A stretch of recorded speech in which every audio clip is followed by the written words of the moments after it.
Hello, YouTube, and everybody else who's listening on any other platform.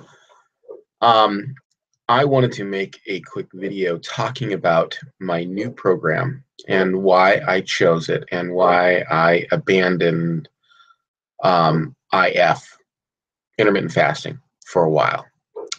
So as many of you know, if you're watching these or you're following me on Instagram, that I'm trying to lose like the last 20 pounds. And it's turned into the last 10 pounds, and now it's turned to the last 14 pounds. And I started this journey about 4 weeks ago. I started this journey a long time ago, but I got real serious about actually hitting my goal weight like 4 weeks ago. Because I've lost a lot of weight, but I've never gotten my goal weight. And I need to. I need to for me. I need to be fit. It's not so much about a number on a scale, but it is about being fit. So 4 weeks ago, I started dialing down on my IF, and I got some results. I'm not totally unhappy with the 4 week program, but I'm not totally happy either. I went a lot of days, a lot of times, real strict on IF, very hungry, and I didn't get the results that I feel I should have gotten, and that I did get when I originally started intermittent fasting. Because when I started intermittent fasting, I was 240, and that got me all the way down to, it got me solidly down to 216, and then I kind of went from like 216 down to my lowest weight was 203, and then I hung out right around 210 for a while, maybe like a little lower, 28, 29, 208, 209, and then I started gaining weight again, and not like a ton of weight, but just enough. Then I was just like, you know what? I need to get to my goal weight to be an example to my audience. And so I, said, okay, look, I don't know why I'm gaining weight back. It just here and there, a little too much cheating, whatever. So I dialed down on the IF, and I lost a total of 3 pounds of pure body fat, according to the scan that I did. And while that was over a 4 week program, and while that was cool, I lost a total of 3 pounds, basically 3.5 pounds. And I put on some muscle because I did focus in on building muscle. And while that's really cool, progress is progress, and progress is progress, and it's always harder to lose those last 10 pounds, last 20 pounds, whatever. I feel like I should have gotten more out of it. And the truth is your body adapts to every diet that you do, okay? That's just the bottom line truth. Your body will adapt to every diet. And I've preached this on my program, and I'm saying it now, and I'm preaching it to myself. Your body will adapt to every program that you do. It doesn't matter. Your body gets used to it. Your body doesn't want to lose weight. It's a stress on the body. Your body's just trying to keep you alive, to keep you from not getting eaten by a bear, not wasting away in a cold winter, whatever it is. Your body is trying to help you. It doesn't know that it's not winter outside, and that you can go and eat a truckload of ice cream pretty much any time. Doesn't know that. It just knows we're trying to keep you alive the best way we can. So you lose weight on any diet, and then your body stops losing weight. And that's what happened with me. So anyway, so the diet that I chose to do was this one by Chris Powell, Choose to Lose, the 7-Day Carb Cycle Solution. And I went on this diet before, and it kind of pushed me off a plateau I was on at one time, but it only got me like 3 pounds, but I didn't do it like a whole lot. I only did like maybe 2 weeks. I can't remember exactly. This was a while back. And I have this love-hate relationship with Chris Powell. Okay, so first off, Chris Powell is awesome, and I love his show. I love what he does with people, his transformation. I love the way he cares. if Chris Powell came to our house, I would do it Chris Powell's way, no questions asked. The guy knows what he's doing as far as getting people to lose weight. As far as a way of life for a fat person who used to be fat and now is thin, you have to sacrifice a lot. It's not practical. As far as understanding hormones and how they cause weight loss and not the other way around, not calories in, calories out. I don't think he knows what he's talking about. Okay, but you cannot know what you're talking about and think calories in, calories out and still get the hormonal effect of weight loss inadvertently. And I've talked about why traditional diets work sometimes for some people. So every diet works and then it stops working. So I think Chris Powell's awesome. I follow him on YouTube. I follow him on Instagram. I like the way I like a lot of what he does. I don't agree with everything that he says because he's still in this mindset that, it's calories in, calories out, and just work out harder. And while that's true on the front end, the way he makes people work out to lose all that weight is really not sustainable in your everyday life. And I got to think about that too. I got to think about, okay, so I get down to 199. Which I'd like to be below 200 is my goal weight, or at 200. But anything below 200, even at 200, I think it would be great. But it really isn't about the number on the scale. But let's just say, I have to think about sustainability. I have to think about, can I do this on a daily basis? And having 5 small meals a day is really super impractical. Some people can do it.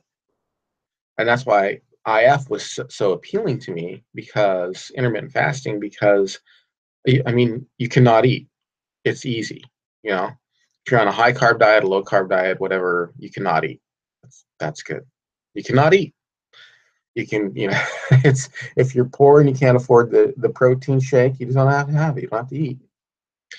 And it fit into my lifestyle pretty easily because my family was anyway, 1 foot in low carbohydrate diet and then 1 foot in non-low carbohydrate diets. And so basically, I would be able to starve myself all day. And I wouldn't really starve, because if you get IF, that sounds bad. And if you start doing IF, you start burning fat for ketones, and you're not really as hungry as you think you are. First couple times, maybe a couple times during the week, if you hit a hard workout, you kind of get hungry, but it really wasn't. And so if I came home and my family was like, oh, we're going to do low carb and it's steak and salad, then I could eat that. And then if they said, look, we're all tired and we just want to go get pizza, I could do that. I could handle it. And I lost a lot of weight doing that. So I dialed it in. I pretty much, in my past videos, I've talked about this. I won't talk about it here, what exactly my IF program was. It was really super, super dialed in. And when I ate, I would eat 80-20. So, it's not like, if I go 24 hours, I'm not going to say that everything on my plate was, healthy and clean.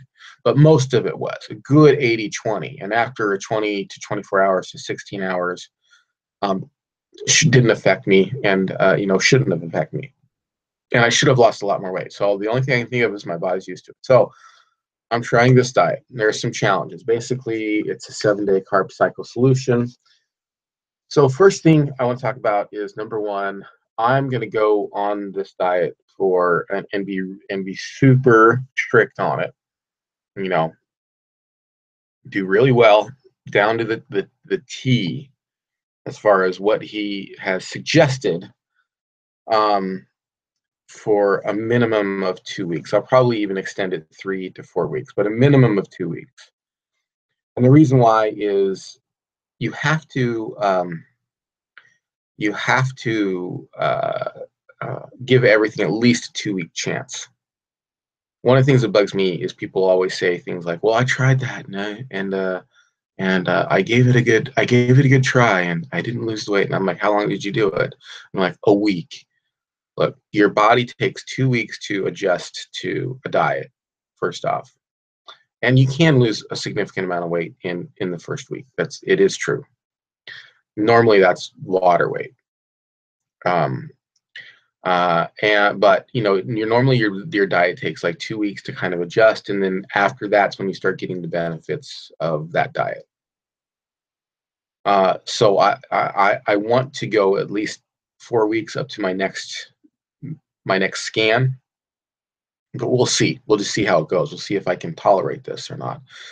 But I am going to give it. I know that I have 2 weeks in me to just do anything. Anybody's got 2 weeks in them. Anybody's got more than 2 weeks in them, but you have at least 2 weeks in you to do something.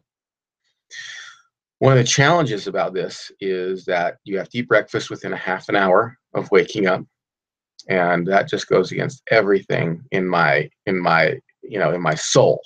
That just has to. It's just like, no, you don't need breakfast. It's the least important meal, because I come from the hormonal side of things, and the intermittent fasting and the low carb and the paleo. That's basically what I believe in. So it kind of rubs me. It's just like, you got to eat a half an hour, but I'm going to give it a chance. See, my body is probably at the end of all those diets, and it's just saying, we're done. We're done with that right now. We've gone. So I have to trick my body, and I have to not be afraid of change. And the other thing that's a big deal for me, that's really hard for me to get past, is this idea of having a carbohydrate at every breakfast. And it's like a low carb day, a high carb day, a low carb day, a high carb day. It's a carb cycle solution, except for it's a carb cycling, except for every morning you're supposed to have carb. So that goes against my grain too, because I'm like, well, the first thing you do is you put a carbohydrate in your mouth. You just told your body, hey, we have insulin and we're gonna start. But I'm gonna give it a try. I'm gonna give it a good try.